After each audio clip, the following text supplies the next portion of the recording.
I'm Tim Hoy. I'm the CEO of Hoj Innovations, and here with Robert Lyon, our Vice President and CEO of WarehouseOS. We're here at the warehouse floor having a conversation about supply chain solutions, kind of our experience through the years of working with customers who take on fulfillment as a core initiative and help them through their processes.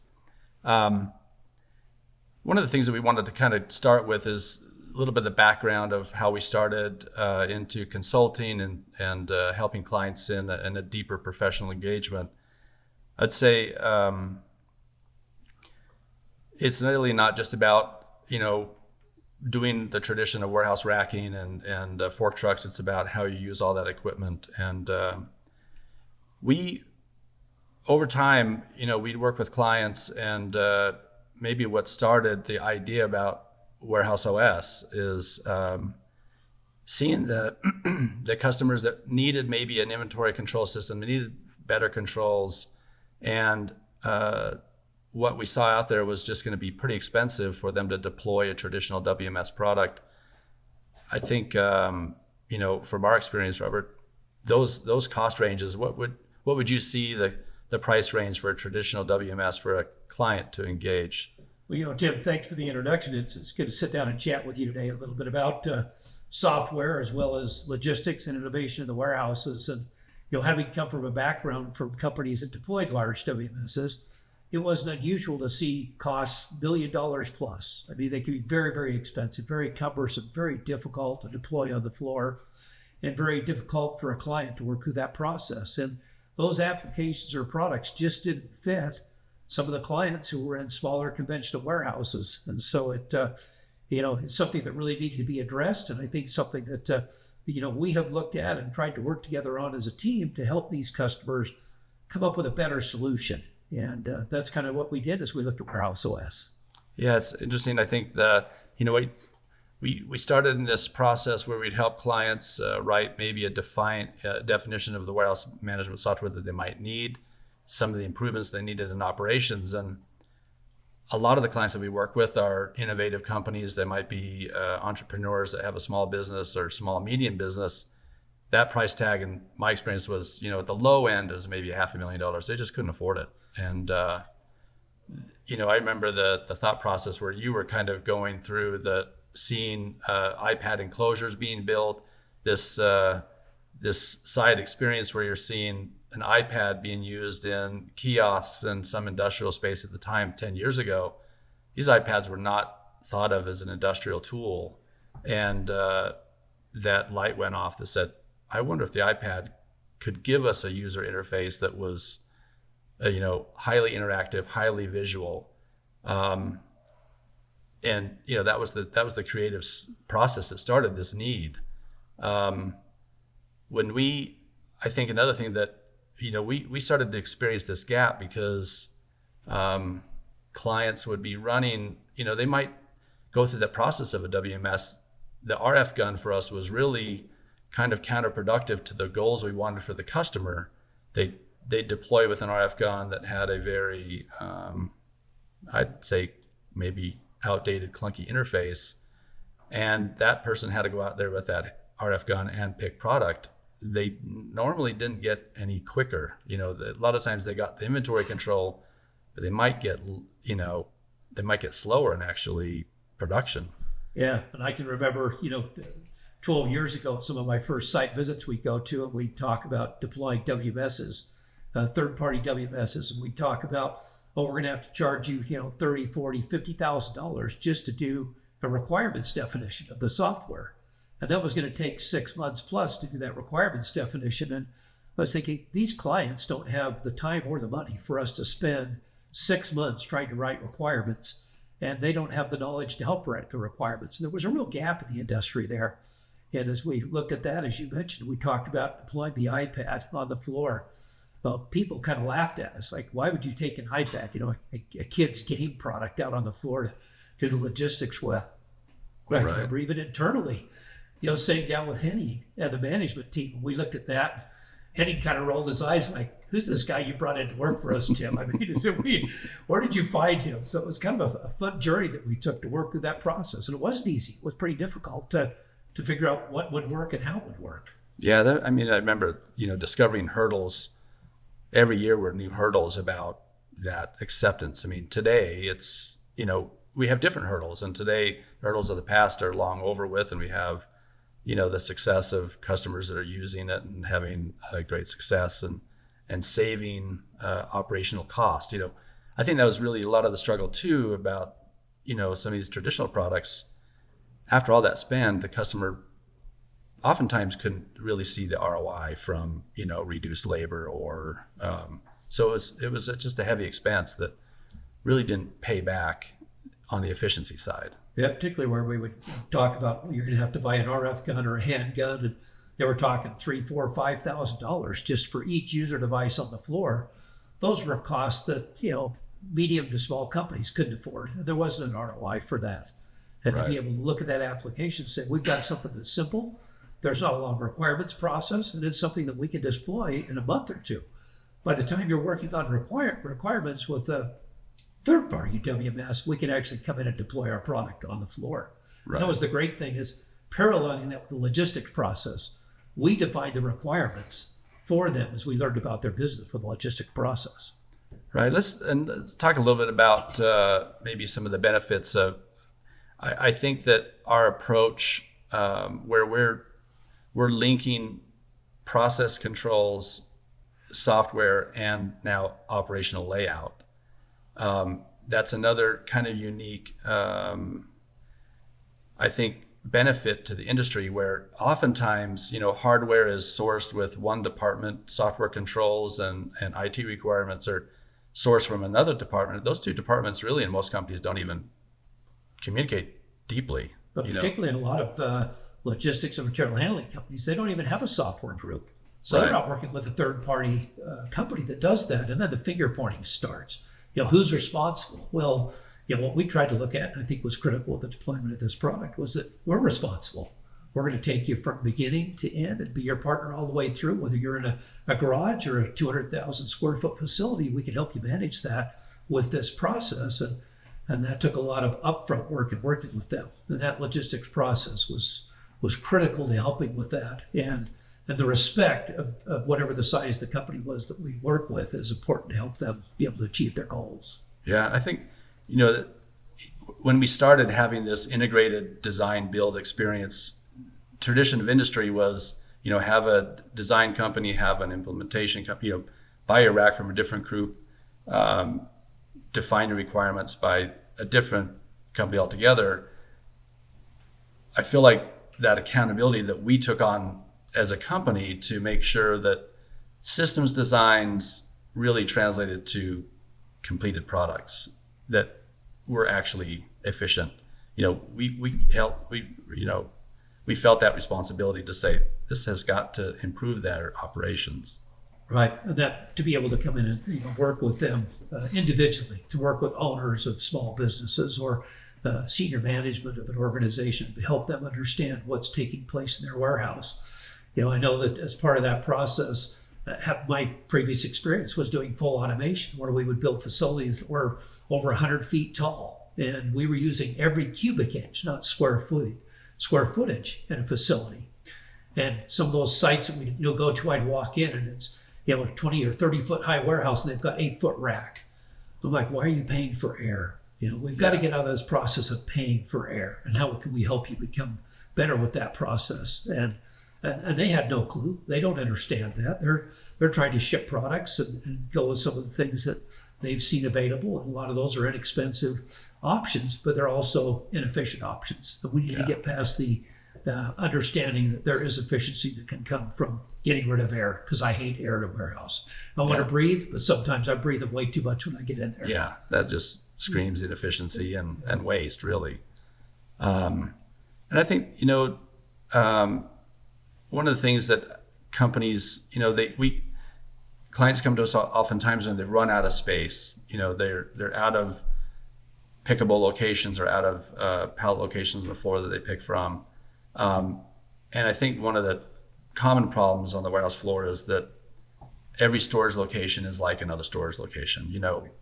It's a full pallet that comes in, they pick from it, it becomes a shorter pallet, might come down to a box, but it still maybe takes most of the same storage size. So you start to get more and more of that air once that pallet gets picked down. Coming to a professional design engagement where you can just analyze data and come up with the plan where you've got full pallet storage for backstock, you've got forward picking for fulfillment, and you've got that all tuned in so that you can have storage locations that are optimized for cube. Yep. It's pretty common that we'll help someone. When we talk about the percentage gain that might come through an optimization study, what number comes to mind in your head as we improve a warehouse space? How much can they gain? Well, I think that's a really critical thing that we try to look at is we've got to get at least 20%. We don't get 20 to 30% improvement in a warehouse. We haven't done our job as helping them out as a company. And we see way beyond that. I think, a lot of the studies, we go back and look at what we've done. We walk in, we see facilities that are 50 to 100% better utilization of their cube, and also much more efficient in their operation. And it's not about getting rid of staff or employees. It's about having them come to an environment where they want to work and where they can accomplish their work and get more done. And an employer can grow with his employees' staff and be able to help them accomplish better goals. People feel good when they come to work. Yeah. And they do a good job, and they feel like they can go home and say, I did something good today. But if you just go home and you feel like you didn't accomplish anything, and you were fighting to try and get products out the door, and you were getting in trouble for shipping the wrong thing, that can be pretty discouraging. And we want everybody in the warehouse to be part of the team. Yeah, I think one of the items that we wanted to kind of go over and talk about is what do we see as a failure point for fulfillment companies or for distribution companies, and what you just described is really key. I think, defining failure is, most of them are getting the job done. If it's not at one day, maybe they're at 2 or 3 days, or they're working on some metric that's their turn. But really the failure may be, in my opinion, seeing operations that embrace technology and embrace empowerment tools. That workforce is engaged on a different level. And we see those warehouses that are very alive because the employees have clear metrics, they have clear defined responsibilities. There's technology that supports them to do their job. And that engagement is really the night and day difference between a successful fulfillment company and one that is just getting the job done. Right, and that the employee is what makes it happen on the floor. As we walk into a facility, we start a logistics study. It's interesting to see how the employees look at us. They're like, oh, you're here to get rid of me, or, you're coming in to see what I'm doing wrong. And when we get done with that study, it's fun to go back and have them come up and say, wow, this is really fun. I appreciate what you've done. This is a great place to work. I love working with your tools, your equipment, your processes. And it's kind of fun and neat to be able to work with an iPad on the floor. Yeah. I use technology all day long. Why can't I use that same technology in the warehouse? And they adopt to it very rapidly. And that's the fun thing, is to see they can come in and with literally a day, they're up and running. Yeah, they're doing their job, they're efficient, and they're respected. Yeah, and they know that other people are noticing the job that they're doing is great. I mean, I think most people in the warehouses are wanting to come in and contribute and do a good job for their employer, in spite of maybe not having great tools, in spite of not being noticed.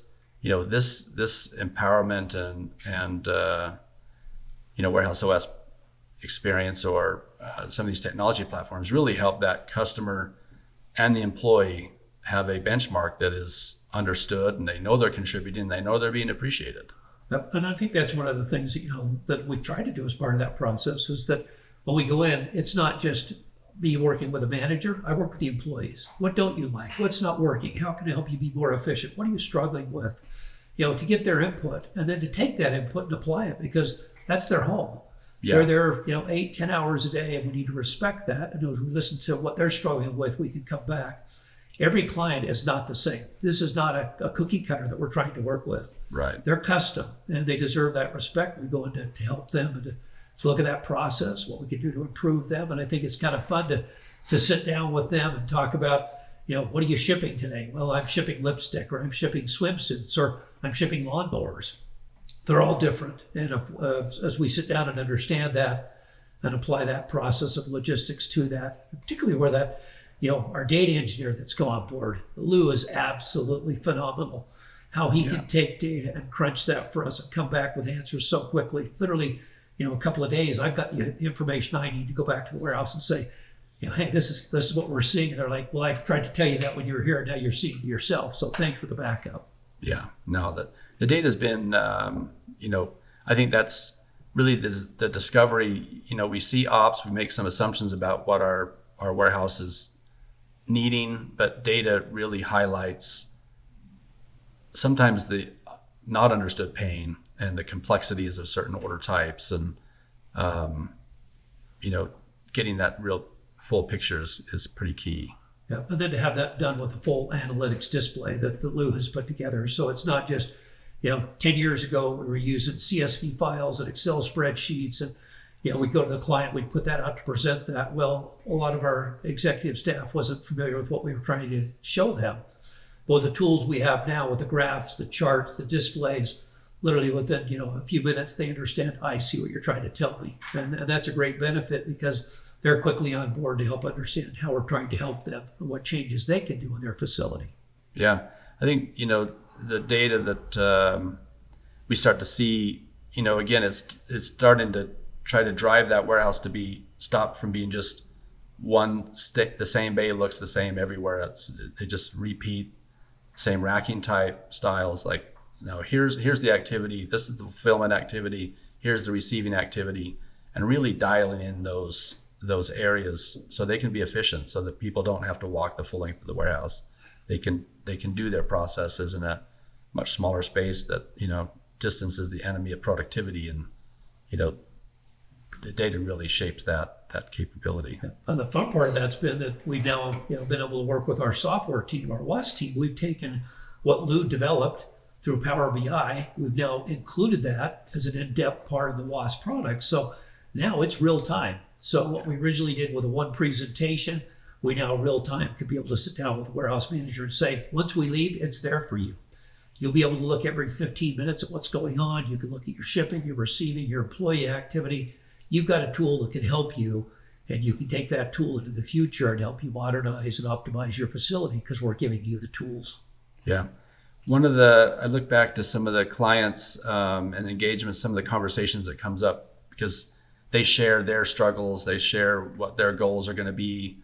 One of the things that's kind of like, what do you define as success for one of our customers, or any of our customer base that might be using, new warehousing tools, software, new strategies, automation is another big thing that's coming into the marketplace.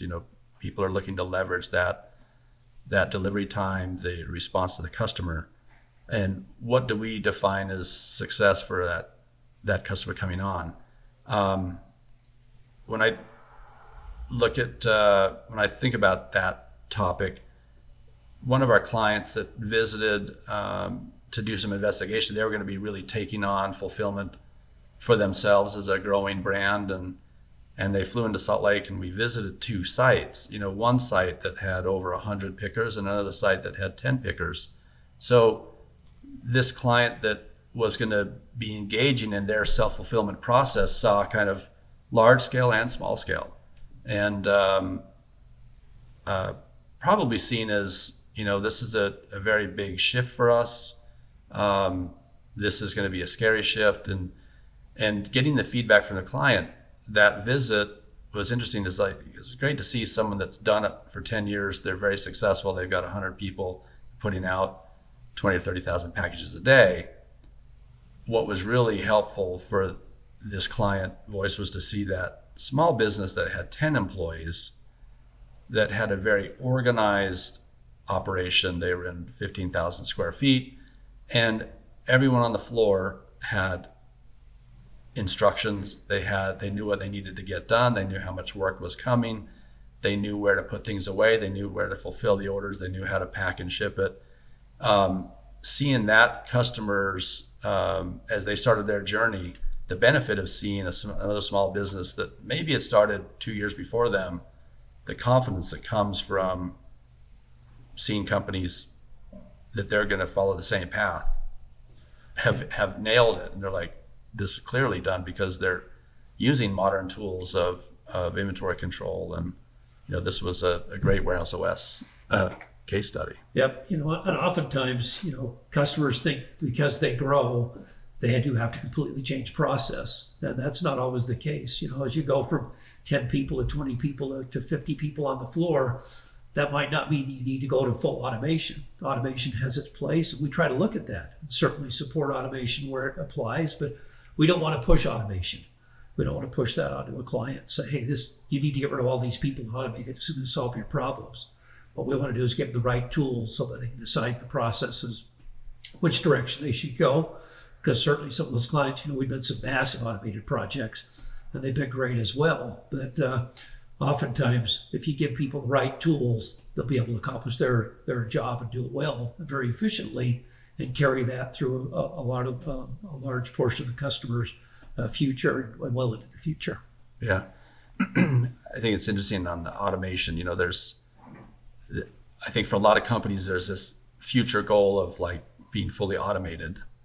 And I don't know that we ever think that's a reasonable path for anybody. Automation that succeeds is probably, if you're optimizing an automation product or experience in your warehouse, it might be handling 25% of those SKU activities. To think about doing it for 100% is probably not realistic. It'd probably be a huge mistake. But people probably don't realize in the beginning that they should really be looking to only optimize maybe 15 to 20% of the process. Boy, and that's right on, Tim, because we'll go to the facilities and we look at what needs to be done. And I think of a large auto parts distributor that we've worked with, and there was a process there that had to be automated. It was extremely inefficient. There was no way that could be accomplished with labor because they were dealing with a lot of large and hard to deal with parts, and putting in an automated system to handle that was a great benefit to them. And they loved that application, is how it works and how it saved space and what it did for them. That was 25% of their business. But the other 75% still fit very well with a manual type process, using software and tools to help the pickers find what they needed to pick the smaller parts or the extreme large parts that wouldn't fit within automation. So you've got to select the right parts, the right demographics to really come up with the right solution, not just walk in and say, hey, we're going to automate the whole process, because that can oftentimes fail and they're not prepared for it either. Right. One of the things that in my mind I've thought about kind of is our journey and helping warehouses over the last 50 years and the last 20 years in the professional services engagement is, the tradition of the past, and one of the things I think of and I hear myself talking about is optimizing tradition and innovating the future. We respect very well what processes they've dialed in. I think warehousing in general has had a long track record of getting done what gets thrown at them. I mean, oftentimes undercommunicated to.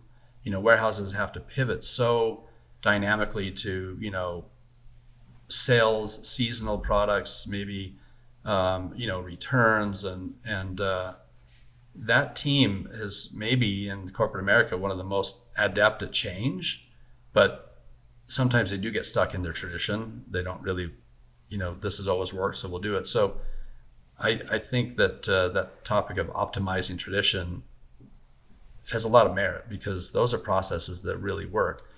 We see, picking from conventional rack and picking to cart still being one of the most efficient ways to get orders out the door, because we're not tied to some automation throughput max. We can add more people, we can add some different carts, but as long as they're doing it efficiently with the right information, they can be very quick. Yep. And I saw that just in a customer that we're working with currently, that we went into their facility and they had miles of conveyor, all kinds of conveyors and processes and automation in the facility, and it wasn't fitting their need. Their business model had changed, and they were trying to jam a new business model into old technology. And they themselves were actually going back to picking with carts because that fit their business model, and their efficiencies were 2 to 3 times higher with conventional pick to cart with the right software tools versus trying to force automation where it didn't fit. Yeah, is that usually because mainly conveyors might be supporting, picking to waves for like another distribution center. I mean, the big trend now is we're picking to household. So orders are smaller, they're individual household orders. And so having that cart with multiple orders that you can pick to at once is really a time saver. It is. A lot of those large systems of the past did have massive amounts of product going to an individual distribution center. Yeah. And that fit very well because you were shipping high volume of the same item and it wasn't one piece at a time. And so we really have to look at that. And there still is great application for putting conveyors in where you're still supplying distribution centers and you're not going e-commerce. But with the world going e-commerce, we've had to figure out the best way to match conveyor and carts to come up with a solution that gives them the efficiencies they need and not tie them to automation, which will not allow them to achieve their goals. Yeah. Clients that we deal with all the time are coming to us with a pain point. And think back to some of the early days and our inventory management software solutions. We have a client that is a large global clothing brand and shipping to a lot of big box companies. And this is in the time where they started to take on their e-commerce site. And really that, because their distribution center was tuned for this large order fulfillment, the e-commerce orders were very small in comparison, but was taking into the, long into the night to get the job done because they didn't have a e-commerce fulfillment area. They were picking e-commerce in the traditional warehouse, and they really struggled to get the task done. And a lot of times those e-commerce orders had to spill into the next day.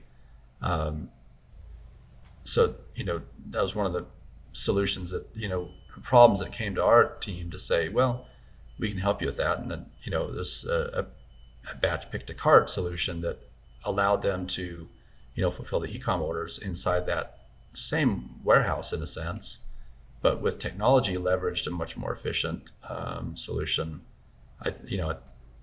6 months later, they're fulfilling orders, or 3 months later, by 2:00 they were done. Yeah, and you see that where that problem has really been that in the past, a lot of customers were shipping cases or pallets, and then suddenly that shifted to e-commerce where now I'm picking and shipping eaches. And when you find out that the cost to ship one is the same to the cost to ship a case or a pallet, as a business owner, that becomes a real problem. And so those problems really had to be addressed as to, it's a giant problem you've shifted from large box shipments to individual case or each shipments. How can you optimize that? How you can resolve that problem? And that really takes some deep analysis to look at how do we help you with that. And then on top of that, the problem came into, well, we used to have 500 SKUs or items we were picking. Now it's 5,000. And so now we have no room in the warehouse because we don't have pallet quantities anymore. We're dealing with cases. Sometimes only a few bags are coming in. And we have pallet rack. We have all these pallet positions and nowhere to put all of these cases. And so those problems really have to be addressed because business models change and you have to adapt your material handling. And so as we look at those problems, it's really critical to understand what's coming at you from the future. How can we address that? And there is no crystal ball, but certainly, the problem is understanding where's your business going to go because your material handling system needs to go with your business. Yeah, we see that where almost every brand and company has got SKU growth. Sunsetting the old SKUs are hard and difficult, and you still have inventory that you have to hold on to. But having a lot of new SKUs coming in every season or, new product lines, the warehouse has to figure out where to put that. And they quickly run out of what would be the primary pick location, which is going to be easy at the front of the racking or now at the floor level. It really is, having a strategy around how you manage more SKUs in a building is really key for almost any brand, any warehouse. It's that pickable location is really the most prime real estate in the building for productivity, and they run out of it quickly. We see that. We'll go to facilities that are starting to go through that transition, and they've got a warehouse full of pallets, and they've got an open case on top of that pallet, and they're wandering through thousands of feet of a warehouse to pick eaches off of pallets. And that's a tradition. That was what they've done, and they continue to do that. And so we've got to help them work through those problems and understand that there's better solutions to solve this problem. We don't want your employees to walk 1,000 feet to pick an order when they can walk 50 feet to pick 500 orders. So we really need to help them understand, how do we address that problem? And also, a lot of clients, the problem is they don't understand what's available out there. They don't realize that, they've gone out to a department store to purchase racking. They buy a rack that's 8 feet high. Suddenly they realize they're in a 20-foot building, and the problem becomes, what do I do to put the right racking in there? Yeah. And sometimes make bad decisions because there's engineering that needs to go in that racking, particularly where you're in seismic areas. And so the problem isn't just taking it from short rack to tall rack, but also, what is the right rack? What's the right product? What's the right forklift equipment? What's the right material handling equipment? And business owners don't need to deal with that. That's, they need to deal with marketing, coming up with new products. They need to let someone else help them with that problem. How do I get it out the door and be efficient in that? Yeah, and I think one of the topics was, what are maybe the biggest failure points for, or maybe hurdles for distribution companies or companies that are taking on self-fulfillment. And that really is, in my mind too, is that not adapting their tradition. They continue to, the business, it might grow 20% a year, and all of a sudden, they started in 50,000 square feet, and they take the next demising wall over. Now they're at 150,000 square feet. Well, the processes that worked really well at 50 oftentimes don't scale well at 150 or at 100 to 500. So, we've had numerous clients that, because the process didn't innovate, their employee count got large. Now people are walking not, a quarter mile a day, they're walking 2 miles a day to fulfill similar orders because SKU growth and the footprint getting so much larger. I remember a client that we'd worked with to say, we're covering way too much ground in the warehouse with your people, and there's too many people. Like, we got to get this pick path down to a really small area. In the beginning, the pushback was like, well, how are we going to fit all those people in that small pick area? We're like, well, you're going to do it with half, a quarter of the people, because they're not just wasting all their time walking. And that was kind of the hurdle in their mindset was, well, if we got 300 people, now you want to have them all pick in 30,000 square feet, they're not going to fit. Well, they don't need to fit, because we're going to do it with a third of the staff. Yeah. So those are just, great experiences to go through and really give lifeblood to that fulfillment. I'd say the other success that we like to see with our client is that they start to see fulfillment as a core competency. When the director of distribution is volunteering that EBITDA is contributing a significant part of their EBITDA value based on self-fulfillment, we know we've done our job very well. It's now not only getting the job done, but they're getting the job done in excess of what the market would normally be providing. Yep. And as we talk about some of those problems that some of our clients deal with, I think one that we run into more often than not is that we'll go into a facility and there's no barcodes. And so we walk in and we're talking about how can we help optimize. Well, without barcodes, that's almost impossible. In today's world, everything revolves around barcode technology and helping them understand that barcode, we can track it from beginning to end. We can help them understand where products are at, help them move products more easily, and get rid of that paperwork that they've been dealing with, and helping that push that barcoding process out of their facility back to a manufacturer. We walk in and see a whole staff of people opening cases and applying barcodes, and those problems needs to be addressed so the product can come in, it can be managed, it can be stored, it can be picked, but again, helping them understand it's critical for not only them, but it's critical when it gets outside their doors that product is barcoded so it can be managed for returns when it comes back. That barcoding cycle is just really critical, and helping new business owners understand that is very important. Yeah.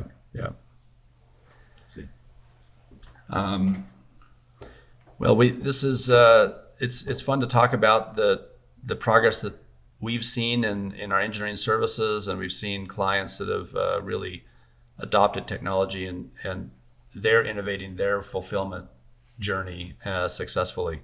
It's fun to watch that. I think that when we look back to the history of the industry and the business, we've been in it a couple of decades, and we've seen it evolve. And Hoj Innovations and WarehouseOS have been created to help optimize that experience. The business now is coming on its 60th year. WarehouseOS is now at about 10 years, and looking to innovate. What our customers are going to need for the next decade. That's kind of our next push. It's fun to be here in our what we consider the warehouse floor. We're here in the warehouse in our sea container. It's been modified for a break room, and talking about our experiences has been a great time to reflect and review on the history of the business. And it's great, and it's been fun to be part of the journey of optimizing within our own facility. Yeah. It used to be we would do logistics studies, and sometimes we tried to do them really quick, and we didn't solve the problems the way it could have been, or it would be way long, and to take months or 6 months or a year to do a logistics study because the tools were old back then. Yeah. Today, those tools are so fast. We can come in with data analytics, with AutoCAD systems. We can quickly determine what needs to be done, meet with business owners, and come up with solutions in literally months or less than a month, and be able to deploy that. And that's what the world wants today. They want to come in, they want to know what the answer is, they want the answer bolted down to the floor, and they want to be in a facility and shipping their products. That's what they need to do to make money. And so we've adapted internally as well to meet those needs. Yeah, I look at that segmentation of what the inventory looks like, what the orders look like, adapting. The data analytics really highlight all these, I guess, key areas that you need to solve for problems. You have these types of orders, these types of orders, this type, and I'd say the past supply chain, they really didn't have multiple types of processes. They had a process, and they handled all those different order types. Some of them, well, they probably optimized to one order type, and then the other ones just got done through a little bit more muscle and pain. That I think for clients, one of the key things they need to do is have a data analyst look at their transactions, and it probably needs to be done every 6 months to say, what are SKUs that are going out of date, what are SKUs that need to be, moved out of the building altogether, what are SKUs that need to be now in primary pick locations or moved out of primary pick to backstock. Even on daily order types, large orders, small orders, having strategies. I think one of the benefits to WarehouseOS is that ability to now have strategies around order types, whether it's multiple lines, whether it's single lines, whether it's one item ship. How do you think that affects productivity, or maybe a tool set for the warehouse manager? Yeah, I think those are very critical key points, is to understand exactly what the software can do for you, and how you can look at each of those points of where am I inefficient, what do I need to do, and the different product types that we need to manage. And just kind of to talk about that wrap up of WarehouseOS and how that wasn't the original intent of WarehouseOS. We were going to be a simple picking software where we showed them a pick path and we were going to pick products. But then we realized over time it was critical to be able to manage different product types and to know, what capacities, what volumes, and help customers optimize where products were stored, whether it be eaches or cases, or how do those need to be shipped. And WarehouseOS had to adapt with that as well. I'll never forget walking to that conference room with that iPad that day and showing it to Henning. It had an iPad with a large number on it, and told him we were going to go pick this number. And he just kind of shook his head again and thought, okay. But Hoj had the vision to grab that and to take lead with that. And that truly has made that one of the leading products for warehouse innovation and optimization. Yeah, it's been a game changer. There's really very few tools that we can deploy for a customer that needs to see improvements or to help them in their operations. WarehouseOS really has become the product that delivers the most benefit. There's lots of products, and there's layout solutions. There's cube advancements in using bins and using different type of bay configurations for different types of pallets. But the processing of orders and the order management and that efficient way to fulfill them through WarehouseOS has been the highlight of efficiency.